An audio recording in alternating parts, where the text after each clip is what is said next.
Welcome back. The title of this mini lecture is The Civil War, Part 1. And we're going to talk about 5 terms that, as you learn more about the American Civil War, these will help you to be able to understand the conflict a little bit more effectively. All right, let's get into it. So, the first thing for us to recognize, really, again, is the arc and the importance of this conflict. So, there's an historian by the name of Herbert Gutman who once noted that really, if you look at the 19th century in American life, right, the 1800s, the entire century, right, the two biggest things that happen in terms of changing American life are going to be the Civil War and industrialization. So the question then becomes for the Civil War, why, right? Now, the lost cause has had a strong impact on what we understand the Civil War's origins to be.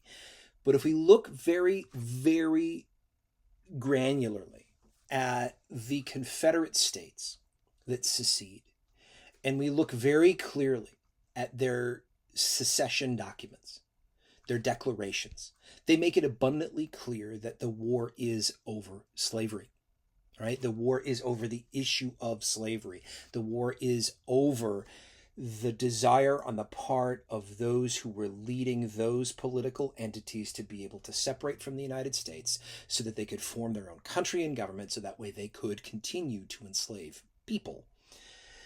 Again, if we look at the secession declarations from those states, it is abundantly clear that that is what they are seeking. Second point, total war. Total war. I think it's really, really crucial for us to recognize that this is a brutal conflict. Yes, I recognize it's the middle part of the 1800s, and we like to assume that whatever we're doing is the most brutal, the most violent, the most difficult. And stuff can be difficult now, of course. But we need to recognize that by the time you get to 1864 and the elevation of General Ulysses S. Grant to leading command of Union armies in that year, that Grant is embracing not just a war against Confederate soldiers, but a war against Confederate society, right? If armies are a reflection of societies that enable them to exist, then Grant is attempting to not only take the fight to Lee's army, but he's attempting to really kind of destabilize aspects of Confederate society, that are enabling that army to be able to exist in the first place. All right, and so this is going to be a brutal conflict, especially by the time you get to the last years of the war. All right, third point, 1860 election. All right, 1860 election. Both the elections of 1860 and 1864 are really critical. 1860 election. So Abraham Lincoln wins. And his particular election, even though Lincoln stated he felt that as president he could not affect enslavement where it existed, but he could affect it in places like border states. And so the question of the extension of the institution of slavery into the territories was this very significant political issue at this time. Lincoln's election convicted those in the South who were opposed to abolition, that secession was necessary and that it needed to happen immediately. And so you have, within about a month or so, the first state, South Carolina, seceding, and then others would follow on after that. The fourth point, armies. So you're going to have the U.S. military against the Confederate military. The Confederate military in the early part of the Civil War is largely going to be a volunteer force. They will eventually have a draft. Although if one owned a certain number of enslaved persons, one could get out of it. There was a draft as well in the U.S. This doesn't come in until 1863.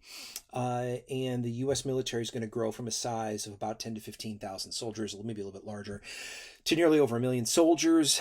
By the time you get to 1864, it's going to become a very effective, very dominant fighting force.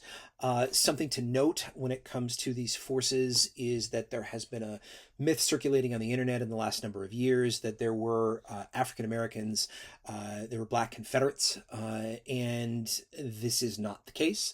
If we look at the period through which the Confederate military is recruiting people, how they're recruiting people, and who they're recruiting, Are there pictures of African Americans? Are there pictures of black men dressed in some cases in Confederate uniforms? Yes, those exist. However, those were forcibly enslaved persons who were forced by their masters into those positions, meaning that they had no consent and were enslaved.